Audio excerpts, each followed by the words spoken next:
Guys, आजच्या व्हिडिओमध्ये आपण खूप अशी छोटी छोटी सेंटेन्स बघणार आहोत की ते जे तुम्हाला डेली यूजमध्ये खूप युजफुल ठरणार आहेत. गाईज, आपण पहिल्यांदा गेटला घेऊन काही सेंटेन्स बनवणार आहोत. गेट डाऊन, गेट डाऊन, खाली उतर किंवा सिंपल उतर म्हणण्यासाठी तुम्ही गेट डाऊनचा यूज करायचा आहे. गेट आउट, गेट आउट, चालता हो. गेट इन, गेट इन म्हणजे आत जा किंवा आत ये, अशा दोन्ही प्रकारे तुम्ही गेट इनचा यूज करू शकता.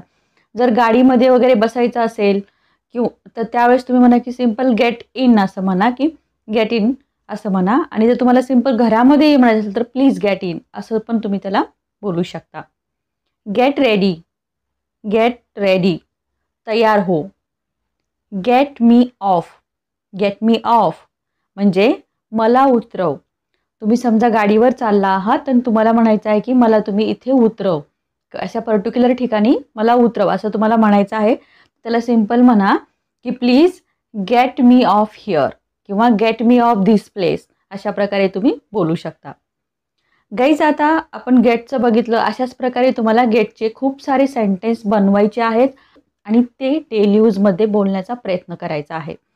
आता गाईज, आपण स्टेला घेऊन काही सेंटेन्स बनवूया. गाईज, स्टेचा अर्थ होतो राहणे किंवा राहा, अशा अर्थाने स्टेचा यूज करायचा आहे. चला सेंटेन्स बघूया. स्टे इनसाइड, स्टे इनसाइड, आत राहा किंवा आतच राहा, अशा दोन्ही अर्थाने स्टे इनसाइडचा यूज करायचा आहे.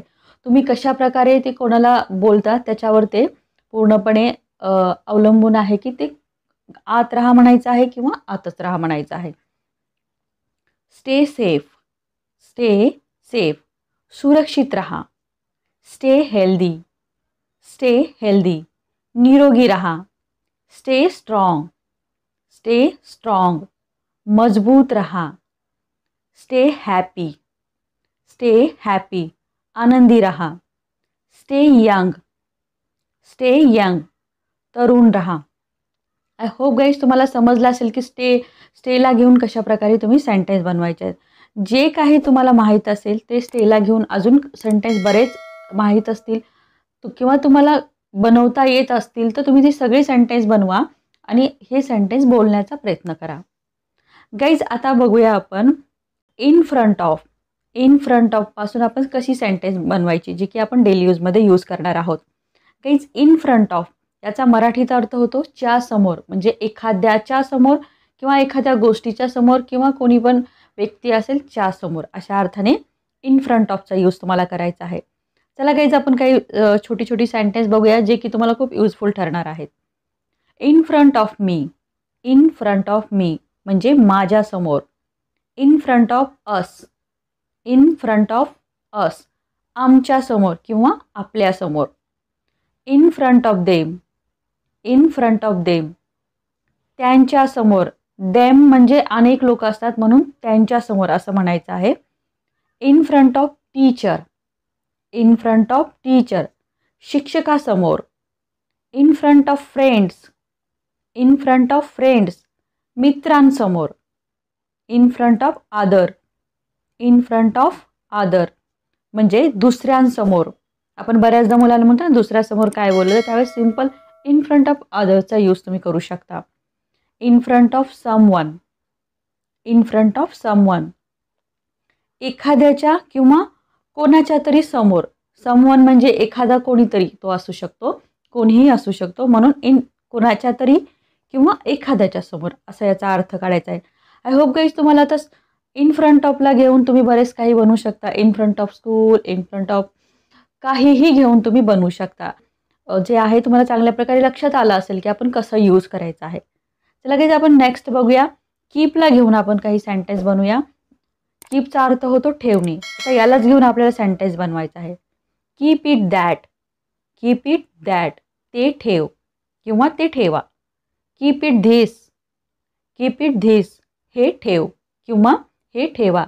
गाईज, जर तुम्ही दॅटचा ज्या ठिकाणी यूज करता याचा अर्थ ती वस्तू दूर आहे आणि धिसचा यूज ज्या ठिकाणी करता याचा अर्थ ती वस्तू जवळ आहे.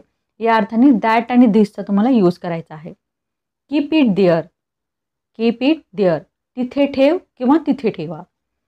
Keep it here, keep it here, इथे ठेव. Keep it down, keep it down, खाली ठेव. Keep it inside, keep it inside, आत ठेव. गाईज तुम्हाला ही छोटी छोटी जी वर्ड्स आहेत त्याचे तुम्हाला अर्थ माहीत असतील हे समजून मी हे सेंटेन्स तुम्हाला सांगत आहे. Keep it outside, keep it outside म्हणजे बाहेर ठेव. Keep it a head, keep it a head म्हणजे पुढे ठेव. एखाद्याच्या पुढे ठेव म्हणायचं असेल तर कीप इट अ हेड, किंवा सिंपल पुढे ठेव म्हणायचं असेल तर कीप इट अ हेड याचा तुम्हाला यूज करायचा आहे. Keep it back, keep it back म्हणजे मागे ठेव किंवा परत ठेव, या दोन्ही अर्थाने कीप इट बॅकचा यूज करायचा आहे. मागे ठेव म्हणण्यासाठी सुद्धा तुम्हाला बॅकचा यूज तुम्ही करू शकता, आणि परत म्हणजे जिथून तू वस्तू उचलली आहे तिथंच ठेव असं जर म्हणायचं असेल तिथे सुद्धा तुम्ही कीप इट बॅक असं तिथं या सेंटेन्सचा तुम्ही यूज करू शकता.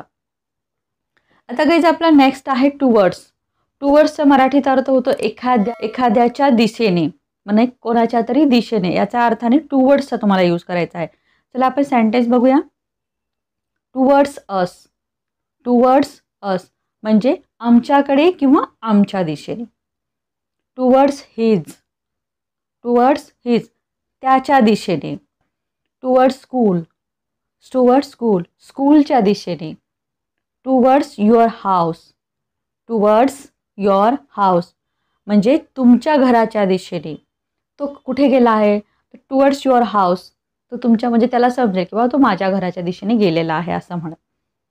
अशा प्रकारे तुम्हाला आता टुवर्ड्सचे पण सेंटेन्स बनवता येतच असतील, येणारच आहेत आणि ते तुम्ही यूजसुद्धा करणार आहात. आता बघूया गाईज बिफोर पासून. बिफोरचा अर्थ तुम्हाला माहीत आहे, पूर्वी, अगोदर किंवा आधी, अशा तिन्ही अर्थाने तुम्ही बिफोरचा यूज करू शकता. आता आपण बघूया याची छोटीशी सेंटेन्स पण खूप इम्पॉर्टंट आहेत. बिफोर मी, बिफोर मी माझ्या आधी किंवा माझ्या अगोदर. बिफोर यू, बिफोर यू म्हणजे तुझ्या आधी किंवा तुझ्या अगोदर. बिफोर हिम, बिफोर हिम त्याच्या आधी. बिफोर दॅट, बिफोर दॅट त्यापूर्वी किंवा त्याआधी. बिफोर ऑल, बिफोर ऑल सर्वाआधी किंवा सर्व अगोदर, अशा प्रकारे before all. Before them, before them त्यांच्या आधी, त्यांच्या आधी. हे पण तुम्हाला समजलं असेल गाईज, आणि याचे पण तुम्ही खूप सारे सेंटेन्स बनवून बोलणार आहात. हाऊ वियर्ड, हाऊ वियर्ड किती विचित्र. जर तुम्हाला म्हणायचं असेल काहीतरी दिसत आहे आणि ते तुम्हाला आवडलेलं नाही आहे आणि तुम्ही म्हणता की किती विचित्र आहे, त्यावेळेस सिंपल हे सेंटेन्स बोला की हाऊ वियर्ड, हाऊ वियर्ड म्हणजे किती विचित्र किंवा किती विचित्र आहे. अशा दोन्ही अर्थाने तुम्ही अशा सेंटेन्सचा यूज करू शकता. हाऊ गुड, हाऊ गुड किती छान. हाऊ ब्युटिफुल, हाऊ ब्युटिफुल किती सुंदर किंवा किती सुंदर आहे. हाऊ हॉरिबल, हाऊ हॉरिबल किती भयानक. हाऊ लेजी, हाऊ लेजी किती आळशी. How dirty, how dirty, how dirty किती घाण. डर्टी म्हणजे घाण. हाऊ फार, हाऊ फार किती दूर. आय होप गाईज तुम्हाला हे सुद्धा समजलं असेल की आपण याची पण सेंटेन्स कशी बनवायची. गाईज अशाच प्रकारे छोटी छोटी सेंटेन्स तुम्ही बनवून तुमच्या डेली यूजमध्ये ते वारंवार नेहमी बोलण्याचा ते प्रयत्न करायचा आहे, की ज्यामुळे तुम्हाला अशा सेंटेन्सची सवय होईल आणि तुम्ही खूप चांगल्या प्रकारे फ्लुएंटली तुम्ही इंग्लिश बोलाल. गाईज ही समजा की इंग्लिश बोलण्याची फर्स्ट स्टेप आहे. अशा सेंटेन्सपासून तुम्हाला सेंटेन्स मोठी करायची आहेत आणि ते डेली यूजमध्ये बोलायचे आहेत. अशाच प्रकारचे व्हिडिओ आपण आता ही छोटी छोटी जशी सेंटेन्स घेत आहोत तसेच अशाच सेंटेन्सपासून थोडीशी मोठी कशी बनवायची याचे पण आपण व्हिडिओज मी बनवणार आहे. तर गाईज ते तुमच्यासाठी नक्कीच यूजफुल ठरणार आहेत. तर तुम्ही अशा सेंटेन्सची प्रॅक्टिस करा. गाईज माझे व्हिडिओ तुम्हाला आवडत असतील आणि ते तुमच्या डेली इंग्लिश स्पीकिंग प्रॅक्टिससाठी थोडे यूजफुल असतील तर कमेंट बॉक्समध्ये सांगायला विसरू नका, ज्यामुळे मला असे व्हिडिओ बनवण्याचं मोटिवेशन मिळत राहील. आणि गाईज जर तुम्हाला हे व्हिडिओ आवडला तर लाईक करायला विसरू नका.